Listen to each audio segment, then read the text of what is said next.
कि किस तरह से हम कस्टम टैब बार को क्रिएट कर सकते हैं। तो आइए उसके लिए चलते हैं स्क्रीन पर। फर्स्ट ऑफ ऑल हम एक्सकोड को ओपन कर लेंगे और इसके बाद हम क्या करेंगे कि यहाँ से ऐप क्रिएट करेंगे और उसका नाम दे देंगे हम कस्टम टैब बार। एंड ये हमें स्टोरी बोर्ड में चाहिए। यहाँ से अगर हम स्विफ्ट यूआई में बनाना चाहते हैं तो यहाँ से हम इंटरफेस को चेंज कर देंगे। तो क्योंकि हमने स्टोरी बोर्ड में बनाना है तो इसलिए यहाँ से इंटरफेस स्टोरी बोर्ड सेलेक्ट करेंगे और यहाँ से हम नेक्स्ट चले जाएंगे।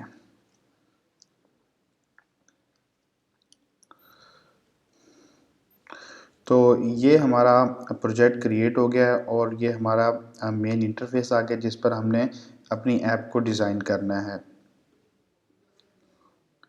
अब हमारे पास फर्स्ट ऑफ ऑल टैब बार का सिनेरियो क्या होता है कि हमारे पास एक मेन स्क्रीन होती है। उस स्क्रीन के ऊपर इस पोर्शन में हमारे पास एक व्यू होता है। उस व्यू पर हमने डिफरेंट आइटम्स रखे होते हैं, ए टैब बी, टैब सी, टैब डी, टैब ई। इस तरह से आप जितनी भी टैब लगाना चाहें यहाँ पर लगा सकते हैं। जब हम उस बटन पर, उस आइटम पर क्लिक करते हैं तो उसके अगेंस्ट एक स्क्रीन अपेयर होती है। इसी तरह सेकंड टैब बार पर जब क्लिक करते हैं तो सेकंड टैब बार के अगेंस्ट कोई भी यहाँ पे स्क्रीन अपेयर हो जाती है। तो इस तरह से हम एक कस्टम टैब बार क्रिएट कर सकते हैं। इस वीडियो की हेल्प से आप जिस तरह की कस्टम टैब बार क्रिएट करना चाहें आप बहुत ईजीली अपने प्रोजेक्ट की रिक्वायरमेंट के मुताबिक टैब बार को क्रिएट कर सकते हैं। तो आइए सबसे पहले हम टैब बार क्रिएट करने के लिए हमें मेन चीज़ व्यू की ज़रूरत होती है। तो हम यहाँ पे एक व्यू ऐड कर देते हैं और इस व्यू को हम कलर दे देते हैं। अब हम यहाँ से इसको कंस्ट्रेंट दे देंगे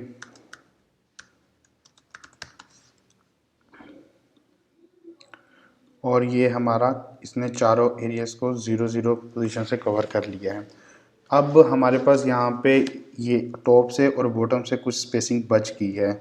इसको बेसिकली हम सेफ एरिया कहते हैं। अगर तो आप इसको सेफ एरिया से कनेक्ट करना चाहते हैं, सेफ एरिया से हटाकर सुपर व्यू से यानी कि इस पोजीशन से इसको कनेक्ट करना चाहते हैं तो हम यहाँ से जाएंगे, सेफ एरिया पे क्लिक करेंगे और यहाँ से सुपर व्यू पे और यहाँ से इसकी जो पोजीशन है इसको 0 कर देंगे। अब ये हमारा यहाँ से सुपर व्यू से कनेक्ट हो गया है।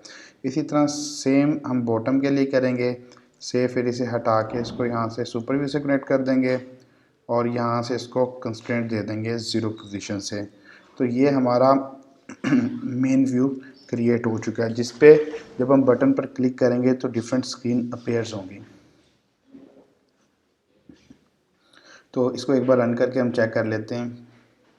तो ये देखें कि इसने जो हमने मेन व्यू दिया है, पेरेंट व्यू दिया है, उसने चारों एरिया से इसको कवर कर लिया है। अब हम क्या करते हैं कि टैब बार के लिए हमें बॉटम पोजीशन पर यहाँ पर एक व्यू चाहिए होता है और उस व्यू के ऊपर हम कुछ बटन ऐड करते हैं। तो सबसे पहले हम बॉटम बार के इस व्यू को डिज़ाइन कर लेते हैं। तो उसके लिए हम क्या करेंगे, सबसे पहले इसको नेम देते हैं। ये हमारा कंटेंट व्यू है जिसमें हमारे व्यूज़ आएंगे और इसके बाद हम एक और व्यू लेते हैं जिसका नाम हम रखते हैं टैब बार व्यू। टैब बार व्यू। तो सबसे पहले हमारे पास बैक पे कंटेंट व्यू के बाद हमारा यहाँ पे आएगा टैब बार व्यू। अब हम क्या करते हैं कि इसी तरह इस टैब बार व्यू को कंस्ट्रेंट दे देते हैं कि इसके सुपर व्यू के साथ। तो यहाँ से इसको कनेक्ट करेंगे। यहाँ से हम दे देंगे लीडिंग, ट्रेलिंग और बॉटम। उसके बाद हमने यहाँ पे ये बताना है कि जो हमारा टैब बार का व्यू है उसकी हाइट कितनी होनी चाहिए। तो हम यहाँ से हाइट दे देते हैं इसको 65। तो ये अब हमारी कस्टम टैब बार का व्यू क्रिएट हो चुका है। अब हम क्या करेंगे कि इसको अपनी ज़रूरत के लिहाज से पोजीशनिंग कर लेंगे। मैं कहता हूँ लीडिंग से 30, ट्रेलिंग से 30 और यहाँ बॉटम से ये हमारी हो जाए 34। तो इस पोजीशन पर आ गई है। ये देखें ये सेफ एरिया से कनेक्ट है। यहाँ से हमने क्या करना है, सेफ एरिया से हटाकर इसको सुपर व्यू से कनेक्ट कर देंगे और यहाँ पे हम इसको 40 पोजीशन दे देते हैं। अब हम क्या करेंगे कि इस टैब बार के जो व्यू है इसके कलर को चेंज कर लेते हैं। अगर आप यहाँ से कोई भी कस्टम कलर देना चाहें तो आप अपनी मर्ज़ी का यहाँ से कस्टम कलर दे दें, उसका यहाँ पे कोड लिख दें और अगर इसके अलावा जो बिल्ट इन कलर हैं हम उन कलर्स को भी यहाँ पे साइन करवा सकते हैं। तो मैं यहाँ पे ब्लैक रखता हूँ और ब्लैक की ओपेसिटी 25% कर देता हूँ। तो अब देखें, अब हम इसको रन करके देखते हैं।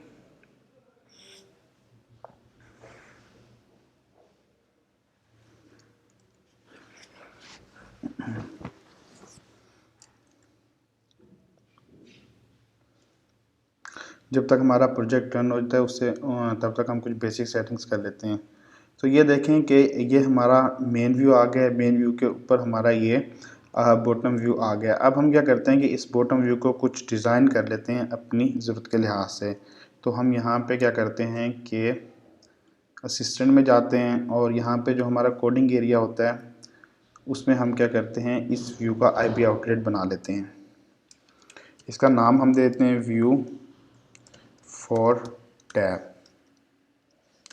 अब हमने क्या करना है कि इस व्यू को डिज़ाइन करना है, तो हम एक फंक्शन बना लेते हैं जिसके हम रखते हैं डिज़ाइनेबल टैब बार। इस डिज़ाइनेबल टैब बार में सबसे पहले हम क्या करते हैं, इसका जो टैब बार का व्यू है इसके जो कॉर्नर्स हैं इन कॉर्नर्स को हम राउंड कर देते हैं। तो उसके लिए हम क्या करेंगे, view for tab dot layer का जो हमारे पास कॉर्नर रेडियस होगा उसको हम क्या करते हैं कि व्यू फॉर जो टैब आएगी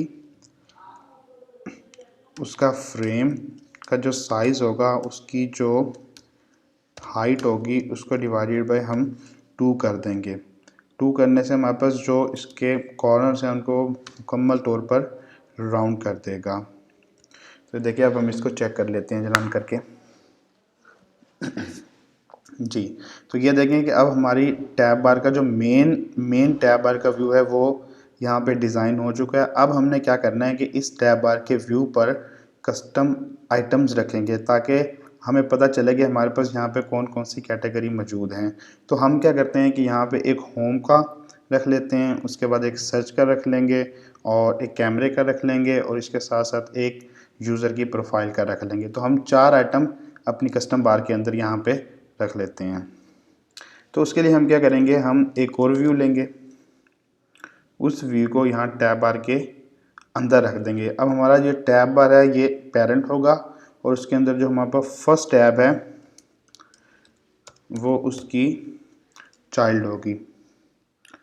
तो यहाँ पे हम क्या करते हैं, इसको अपनी ज़रूरत के मुताबिक रिसाइज़ कर लेते हैं जितना हमें चाहिए। और अब हमने क्या करना है कि सिंपल इस टैब बार को पेस्ट कर देना है, जितनी चाहिए उसके मुताबिक आप यहाँ इसको पेस्ट कर लें।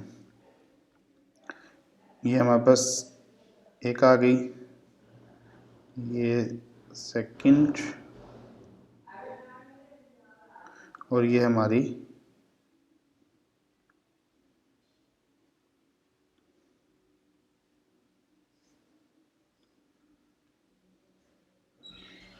इसको हम यहाँ से इसके बाहर निकाल देते हैं, इसके अंदर चला गया। तो ये हमारी यहाँ पे ये थर्ड टैब बार आ गई। अब हमने क्या करना है कि हमने इसके अंदर जो आइटम आएंगे वो एक दूसरे के अलाइन होने चाहिए। ये नहीं होना चाहिए कि फर्स्ट जो व्यू है उसका साइड पर हो यहाँ पे आइटम, इसका आइटम इस पोजीशन पर हो, इसका आइटम इस पोजीशन पर हो, इसका सेंटर में हो। तो इस तरह हमें टैब बार अलाइन नज़र नहीं आएगी। इसलिए टैब बार को अलाइन करने के लिए हम क्या करेंगे कि जितने भी व्यूज़ आएंगे, क्योंकि हम इन व्यूज़ के अंदर अपने आइटम्स को रखेंगे, तो इस वजह से हम क्या करेंगे कि इन चारों टैब बार, इन चारों व्यूज़ चारों आइटम के जो मेन व्यू हैं इनकी इक्वल विथ कर देंगे। तो यहाँ से सेलेक्ट किया फर्स्ट को, सेकंड के इक्वल विथ, इसी तरह फिर फर्स्ट को सिलेक्ट किया, इस थर्ड टैब बार के इक्वल विथ दे देंगे। इस तरह फिर फर्स्ट को दोबारा सेलेक्ट करेंगे और फोर्थ के इक्वल इसकी विथ कर देंगे। उसके बाद हम क्या करते हैं कि यहाँ से कंस्ट्रेंट देते हैं फर्स्ट टैब बार को, टॉप से 0 हो, लेफ़्ट से 0 हो, बॉटम से इसकी पोजीशन 0 होनी चाहिए। इसी तरह अब हम सेकंड टैब बार को सिलेक्ट करते हैं और इसका नेम चेंज कर देते हैं, सेकंड रख देते हैं और अब सेकंड की कंस्ट्रेंट देते हैं, टॉप से 0, लीडिंग से 1 दे देते हैं ताकि हमें पता चल जाए कि ये आपस में इक्वली कनेक्ट हैं, और यहाँ से बॉटम से भी इसको 0 दे देते हैं। अब थर्ड टैब बार को और इसका नाम भी हम चेंज कर देते हैं, थर्ड टैब। अब थर्ड टैब बार को भी हम कंस्ट्रेंट दे देंगे टॉप 1 और बॉटम से इसको 0। इस तरह हम लास्ट वाले को भी यहाँ पे कंस्ट्रेंट दे देंगे टॉप से 0 और यहाँ से लीडिंग से 1, ट्रेलिंग से 0, बॉटम से 0। तो अब ये देखें कि हमारी जो टैब बार हैं, टैब बार 1, 2, 3, 4, ये चारों आपस में अलाइन है। अब हम इसके अंदर जो भी आइटम रखेंगे वो प्रॉपरली अलाइन होंगे। तो अब हमने क्या करना है कि हमारा क्योंकि जो मेन व्यू है टैब बार का वो डिज़ाइन हो चुका है, इसमें हमने एक चीज़ का ख्याल करना है क्योंकि जो हमारा मेन पेरेंट है टैब बार वो हमने राउंड किया हुआ है, बट इसके अंदर जो चाइल्ड आ रहे हैं तो उसका यहाँ से व्यू का कॉर्नर्स राउंड नहीं है, तो जिसकी वजह से क्या हो सकता है कि हमारा जो चाइल्ड है उसका व्यू टैब बार से बाहर निकल सकता है। तो उसके लिए हम यहाँ पे क्या करेंगे, एक फंक्शन का यूज़ करेंगे view for tab dot clip to bound is equal to true, यानी कि ये हमारा क्या करेगा कि जो बाउंड्रीज हैं उनसे क्लिप कर देगा, उसको बाहर नहीं निकलने देगा। तो हम इसको रन करके चेक कर लेते हैं। तो ये देखेंगे हमारी ये टैब बार का प्रॉपर यहाँ पे डिज़ाइन हो चुका है। अब हमने क्या करना है कि इन टैब बार के व्यू के अंदर मुख्तलिफ आइटम को रखना, like home, search, camera and profile. तो उसके लिए हम क्या करते हैं, यहाँ से एक इमेज लेते हैं, इमेज के अंदर हम आइकन यहाँ पे असाइन करवाएंगे। तो ये देखें फर्स्ट टैब का चाइल्ड हमारे पास इमेज आ जाएगी। अब हम इस इमेज को आइकन देते हैं। यहाँ पर हम चाहें तो इसके बिल्ट इन आइकन भी यूज़ कर सकते हैं और इसके अलावा अगर हम कस्टम आइकन्स वगैरह यूज़ करना चाहते हैं तो फ्लैट आइकन से यूज़ कर सकते हैं और बाद में उसको एसेट्स में रख कर यहाँ पे यूज़ किया जा सकता है। तो मैं यहाँ से इसके बिल्ट इन एसेट्स को ही यूज़ करूँगा। तो सबसे पहले हम यूज़ करते हैं हाउस, और ये हमारे पास होम का आ गया आइकन, और हम क्या करते हैं इस होम के आइकन को इस व्यू के सेंटर में रख देते हैं।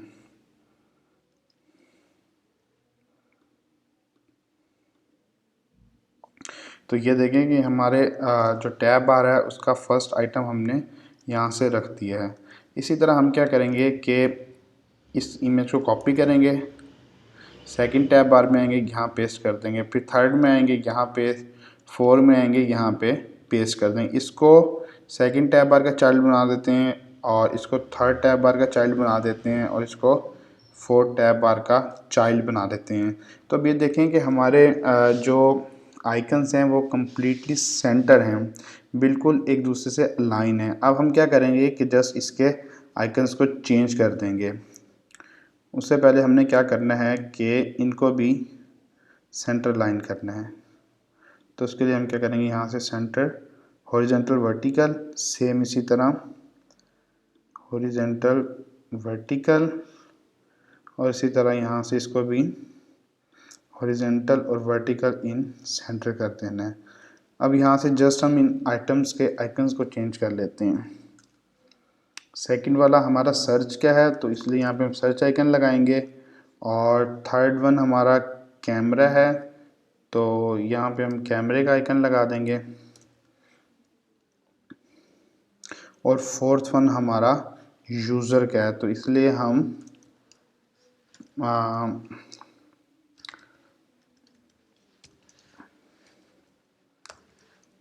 यहाँ पे यूज़र का आइकन लगा देंगे। तो अब ये देखें कि हमारे पास, हम टैब बार को रन करके देखते हैं। तो ये देखें कि अब यहाँ पे हमारे पास जो कस्टम टैब बार है वो क्रिएट हो चुका है। तो अब हमने यहाँ पे क्या करना है कि जो हमने टैब बार 1, 2, 3 का व्यू रखा था उनका हम बैकग्राउंड कलर क्लियर कर देते हैं ताकि जो हमारा मेन डिज़ाइन है टैब बार का वो शो हो सके। तो उसके लिए हम क्या करते हैं कि टैब बार फर्स्ट को सिलेक्ट कर लें आप यहाँ से,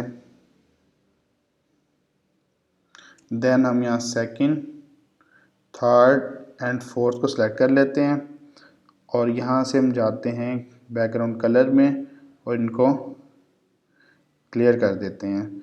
तो अब हमारे पास क्या होगा कि जो हमारा मेन डिज़ाइनेबल व्यू है इसका जो ओरिजिनल कलर होगा वो यहाँ पर शो हो जाएगा। लेकिन आप ये देखें कि यहाँ पे कलर स्कीम बिल्कुल भी अच्छी नहीं लग रही, क्योंकि जो आइटम है उनका कलर और बैकग्राउंड का कलर बिल्कुल भी अच्छा नहीं लग रहा। तो हम यहाँ से क्या करेंगे कि जो हमारे आइटम हैं इनका कलर हम चेंज कर देंगे।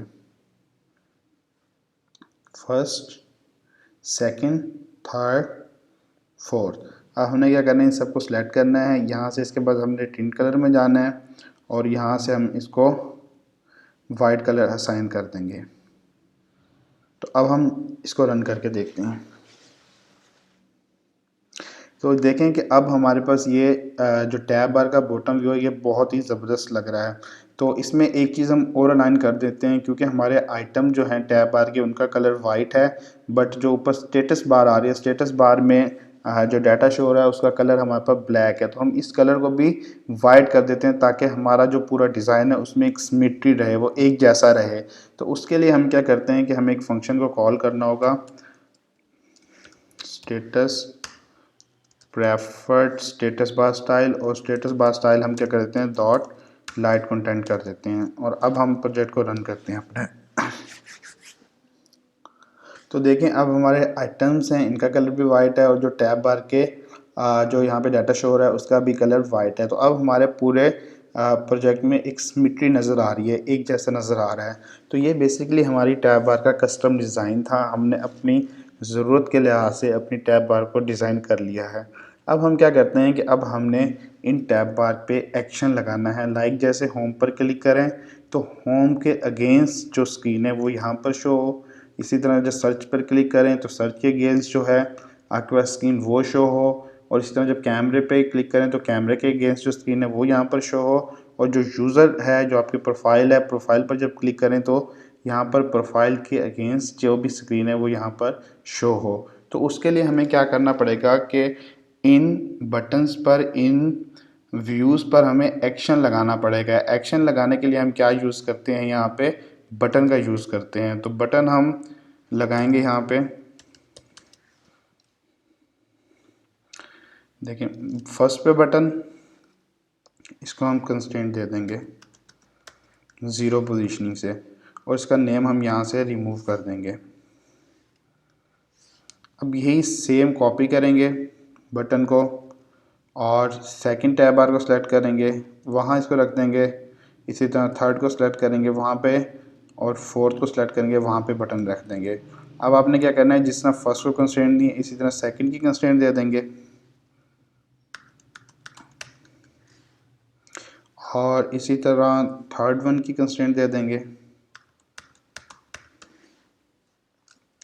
और इसी तरह जो हमारे पास फोर्थ आइटम होगा उसको भी कंस्ट्रेंट दे देंगे।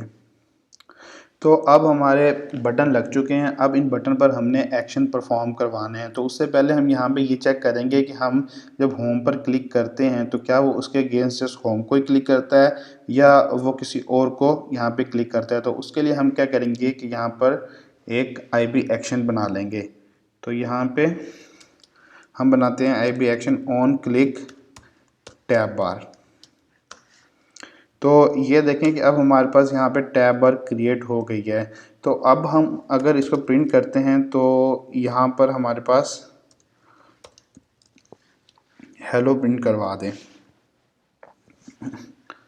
अब आप देखें कि अब आप यहाँ पे किसी पे भी क्लिक करते हैं तो ये यहाँ से होम पर क्लिक हो जाता है। अगर तो आप इन चारों के अलग अलग एक्शन बनाना चाहते हैं तो आप अलग एक्शन भी बना के इसको परफॉर्म कर सकते हैं। इस तरह जिस तरह मैंने होम का बनाया, फिर सर्च का बना दूँ, फिर कैमरे का, फिर प्रोफाइल का। लेकिन इसका बेटर वे ये है कि आप एक IB एक्शन बनाएं और उनको इन चारों से कनेक्ट कर दें, सर्च, कैमरा एंड यूज़र। अब देखें कि अब जब हमने IB एक्शन बनाया तो ये इन चारों बटन्स के साथ कनेक्ट हो गया। अब यहाँ पर ये प्रॉब्लम ये आती है कि जैसे ही वो एक टैब बार पर क्लिक करेगा तो वो चारों बाकियों को भी ऑटोमेटिकली सिलेक्ट कर देगा। तो उसके लिए हमारे पास मल्टीपल वेज हैं जिसके ज़रिए हम इस चीज़ को हैंडल कर सकते हैं। एक तो ये है कि आप उस बटन का करंट टाइटल ले लें, लाइक जैसे सेंडर डॉट करंट टाइटल, इस तरह लाइक करंट इमेज जो है उस बटन की, इस तरह करंट टाइटल कलर जो है, करंट बैकग्राउंड इमेज जो है, एट्रीब्यूटरी टाइटल है। तो इनकी बेस पर हम इसको चेक कर सकते हैं कि फर्स्ट क्लिक हुआ है, सेकंड क्लिक हुआ है या थर्ड क्लिक हुआ है। इसके अलावा एक और इजी वे है, लाइक जैसे हम फर्स्ट का आईबी आउटलेट बना दें ऊपर, और बी का, सी का, डी का, इस तरह चारों के आईबी आउटलेट बना दें, और यहाँ पे हम कंडीशन लगा दें कि if button home is selected तो देन ये काम करे, if button search is selected तो ये काम करे, if button user is selected तो ये इस कंट्रोलर को ओपन करे। तो उसके अलावा एक हमारे पास सिंपल और बहुत ही आसान वे जिसके ज़रिए हम इस चीज़ को चेक कर सकते हैं कि कौन सी टैब बार पर क्लिक हुआ है। तो उसके लिए हम टैगिंग का यूज़ करते हैं। टैगिंग बहुत ही इजी वे है जिसके ज़रिए हम बड़ी आसानी से फाइंड कर सकते हैं किस पर यहाँ पे उसने क्लिक किया है। तो यहाँ पे हम क्या करेंगे, सबसे पहले टैग साइन कर देंगे इसको, टैग 1, इसी तरह सर्च को टैग दे देंगे 2, इसी तरह इसको दे देंगे 3, इसी तरह यहाँ पे इसको टैग असाइन कर देंगे 4। तो अब हमारी इन चारों टैब बार को टैग असाइन हो गई हैं। अब इसको चेक करने के लिए हम क्या करते हैं, लेट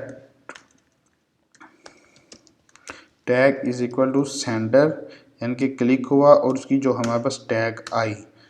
तो इसके बाद हम क्या करते हैं, प्रिंट करते हैं और टैग चेक कर लेते हैं कि कौन से बटन पर क्लिक हुआ है, कौन से पर नहीं हुआ। लाइक जैसे हम इस पर करते हैं तो उसने 3 टैग दे दिया है, इसके बाद इस पर करते हैं तो 1, इस पर करते हैं तो 4।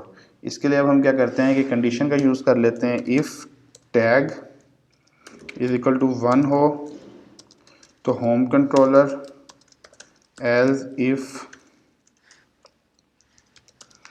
टैग इज इक्वल टू 2 हो तो search view controller, as if tag is equal to 3 हो तो कैमरा व्यू कंट्रोलर, और इसके अलावा जो लास्ट वन हो तो हमारे पास यहाँ पे आएगा प्रोफाइल व्यू कंट्रोलर।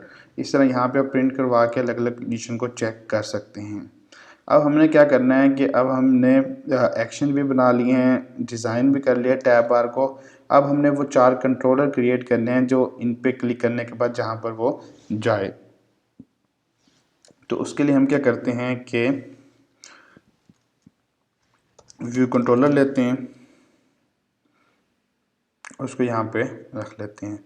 ये हमारा होम का आ गया। इसी तरह हमने क्या करना है, इसको सेलेक्ट करें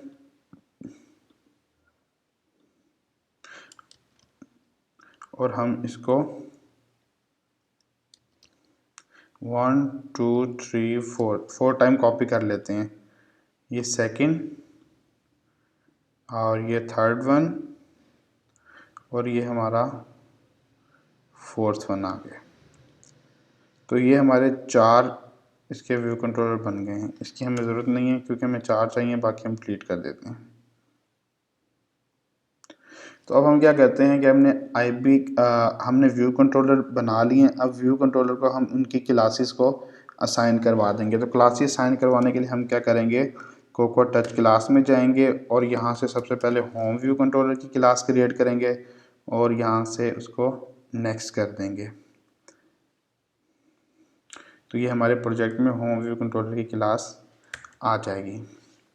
इस तरह फिर मेन स्टोरी बोर्ड में जाएंगे और होम के बाद हम यहाँ से सर्च की क्लास क्रिएट कर लेंगे, search view controller,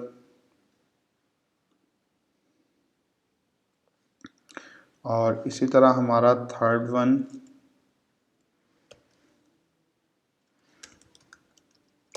camera view controller,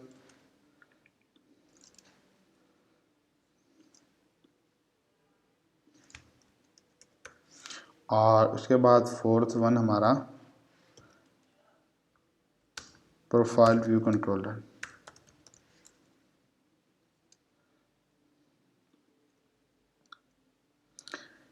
अब हमने कंट्रोलर भी क्रिएट कर लिए हैं, उनकी क्लासेस भी क्रिएट कर लिए हैं। अब हम इन टैब्स, इन कंट्रोलर को, इनकी क्लासेस को साइन करवा देंगे। तो सबसे पहले उसके लिए हम क्या करेंगे कि यहाँ पर क्लिक करेंगे व्यू कंट्रोलर पर और यहाँ से हम जाएंगे और इसको हम कर देंगे होम व्यू कंट्रोलर और उसकी story board I D same रख देंगे। स्टोरी बोर्ड आई डी हम तब यूज़ करते हैं जब हमने इसको नेविगेट करवाना हो नेक्स्ट स्क्रीन के लिए। तो ये ज़रूरी नहीं है कि आप सेम नाम दें, आप इसका अलग नाम भी रख सकते हैं, लेकिन ज़्यादा बेटर यही है कि जो आपने क्लास का नाम रखा है वही स्टोरी बोर्ड आईडी का नेम रखते हैं, ताकि आपको प्रॉब्लम ना हो बाद में। इसी तरह सेकंड वन हमारे पास है सर्च व्यू कंट्रोलर, इसको कॉपी करें और स्टोरी बोर्ड आईडी नेम दे दें। और उसके बाद हमारे पास थर्ड वन है कैमरा व्यू कंट्रोलर, इसको कॉपी करते हैं, यहाँ पे पेस्ट कर देते हैं। और इसी तरह हमारे पास ये है फोर्थ वन कंट्रोलर, और इसका नाम देते हैं प्रोफाइल व्यू कंट्रोलर। यहाँ से कॉपी और इसको यहाँ पे पेस्ट कर देते हैं। तो इसी तरह से हमारे पास अब ये चारों व्यू कंट्रोलर क्रिएट हो गए हैं। अब हम इनकी जस्ट कलरिंग चेंज करते हैं, ताकि हमें पता चले कि जब हमने इन बटन्स पर क्लिक किया है तो हमारे व्यू कंट्रोलर चेंज हुए हैं या नहीं हुए। तो उसके लिए मैं इसको कलर दे देता हूँ सबसे पहले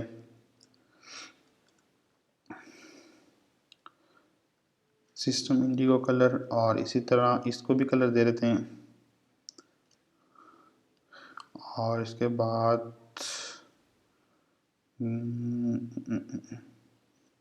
system green colour and last one, और हम इसको दे देते हैं लाइट ग्रे कलर।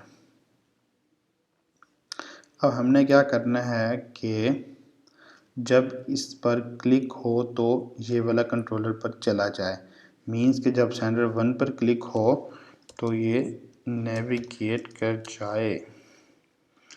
तो यहाँ पर मैंने पहले से कोड स्निपेट बनाया हुआ है। कोड स्निपेट का ये फ़ायदा होता है कि आपको कोड बार बार नहीं लिखना पड़ता। तो इसके लिए आप क्या करेंगे कि यहाँ पे इस कोड को एज इट इज़ लिखेंगे सेम, और यहाँ पे आपने अपनी जो क्लास है उसको साइन करवाना है और उसको कॉपी करेंगे, क्योंकि हमने यहाँ पर हम स्टोरी बोर्ड आई डी को साइन करवाएंगे। तो स्टोरी बोर्ड आई डी और व्यू कंट्रोलर का नेम हमने सेम ही रखा था, तो इसलिए यहाँ पे एज इट इज़ को कॉपी पेस्ट कर देंगे।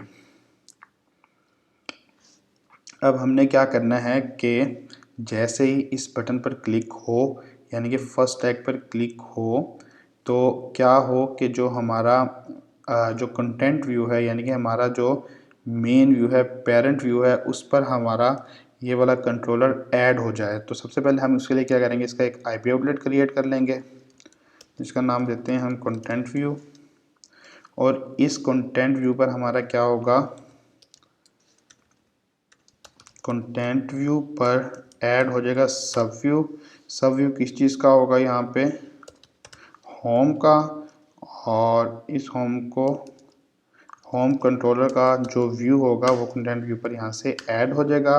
और जो हमारा होम होगा ये क्या करेगा, डिड मूव क्या कर जाएगा एज ए पेरेंट इटसेल्फ को, यानी कि वो खुद एज ए वहाँ पे पेरेंट बन जाएगा। अब सेम ही काम हम क्या करेंगे, कॉपी करेंगे और सेकंड में, फिर इसमें, और देन फोर्थ वन में।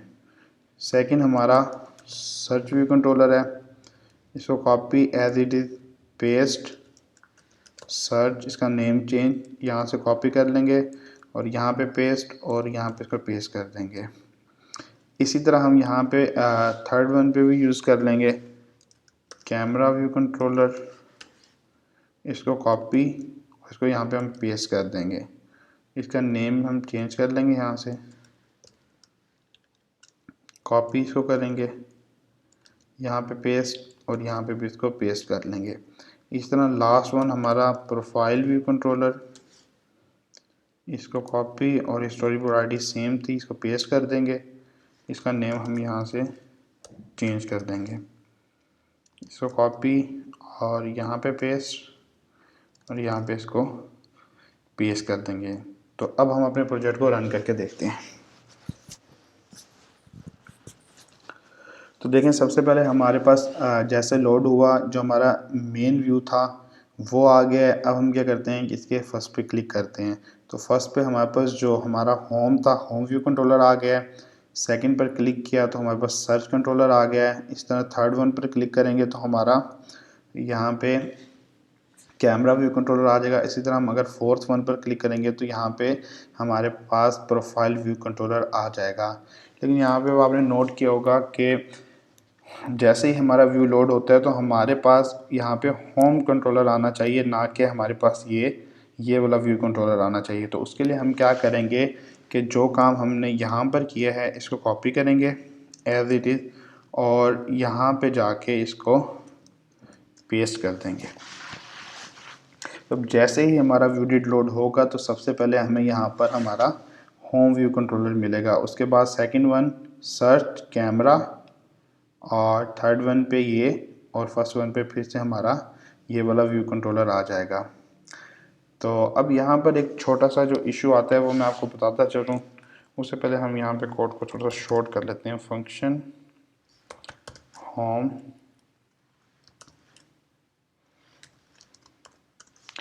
इस पूरे कोड को हम यहाँ से कॉपी करते हैं, इसको कट करते हैं और यहाँ पेस्ट कर लेते हैं।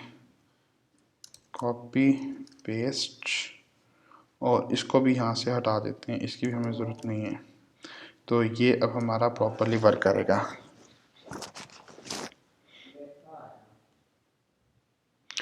तो अब हमारा एक छोटा सा इसमें जो इशू आता है कस्टम टैब बार क्रिएट करते हुए कि जब हम इसको छोटी डिवाइस पर रन करते हैं तो ये इसको प्रॉपरली कंस्ट्रेंट असाइन नहीं करता। तो उस चीज़ को हैंडल करने के लिए हम यहाँ पर क्या करेंगे वो मैं आपको बताता हूँ। तो उससे पहले हम इसको टेस्ट करके चेक कर लेते हैं। तो ये देखेंगे जो हमारा होम व्यू कंट्रोलर है वो क्या है कि वो प्रॉपर यहाँ पर नहीं आया। अगर बाकियों पर क्लिक करें तो बाकी हमारे पास यहाँ पे प्रॉपर आ गए हैं। इसकी रीज़न क्या है, क्योंकि जब हम टैब बार को लोड कर रहे होते हैं तो मेन पेरेंट व्यू जैसे ही लोड होता है साथ ही हमारा होम व्यू कंट्रोलर लोड हो जाता है। तो जिसकी वजह से हमारा जो मेन कंट्रोलर है उसकी कंस्ट्रेंट प्रॉपर अलाउ नहीं होती। इसी तरह हमारे पास जो हमारा होम व्यू कंट्रोलर है उसकी कंस्ट्रेंट भी प्रॉपर अलाउ उसको प्रॉपर सेट नहीं करता। तो उसके लिए हम क्या करते हैं, यहाँ से timer dot schedule timer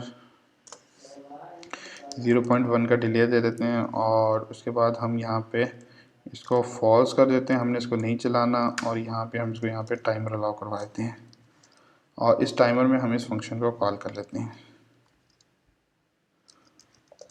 basically यहाँ पर इसकी ये रीज़न भी है कि यहाँ पर मेन थ्रेड और बैकग्राउंड थ्रेड का कॉन्सेप्ट आ जाता है। वो इंशाल्लाह मेन थ्रेड्स क्या होते हैं, बैकग्राउंड थ्रेड्स क्या होते हैं, किस तरह से वर्क करते हैं, इसमें मैं मज़ीद वीडियो में इंशाल्लाह इसको डिस्कस करूँगा आगे टॉपिक्स को। तो उससे पहले हम अब इसको रन करके चेक कर लेते हैं। तो ये देखें अब इसने यहाँ पर हमें कोई इशू नहीं दिया। क्यों? क्योंकि उसने क्या किया है कि पहले उसको उसका जो पेरेंट आया है पैरेंट को साइन करने के बाद 1 सेकंड का डिले लिया है। डिले लेने के बाद हमने इस फंक्शन को कॉल कर लिया है। इसके अलावा हम यहाँ पे डिस्पैच क्यू का भी यूज़ कर सकते हैं, डॉट मेन डॉट एसिंक्रोनाइज और उसमें हम इस कोड को लिख सकते हैं। यहाँ पर भी हमारा ये function as it is work करेगा, उसको वो थोड़ी देर का डिले करवा देगा। तो इस तरह से हम एक कस्टम टैब बार को क्रिएट कर सकते हैं। और मैं उम्मीद करता हूँ कि दोस्तों आपको ये वीडियो अच्छी लगी होगी। इसी तरह आपके प्रोजेक्ट की कोई भी टैब बार की रिक्वायरमेंट है, आप इस तरह कस्टम बहुत आसानी के साथ और बहुत ज़्यादा एफिशिएंट वे में उसको क्रिएट कर सकते हैं। तो दोस्तों हमारे साथ जुड़े रहिएगा, इंशाल्लाह बहुत सारे वीडियोस बहुत अच्छे अच्छे टॉपिक पर आने वाली हैं और इंशाल्लाह इसी तरह आपके साथ डिस्कस करता रहूँगा। अपना बहुत सारा ख्याल रखिएगा, दुआओं में याद रखिएगा। अल्लाह हाफिज़।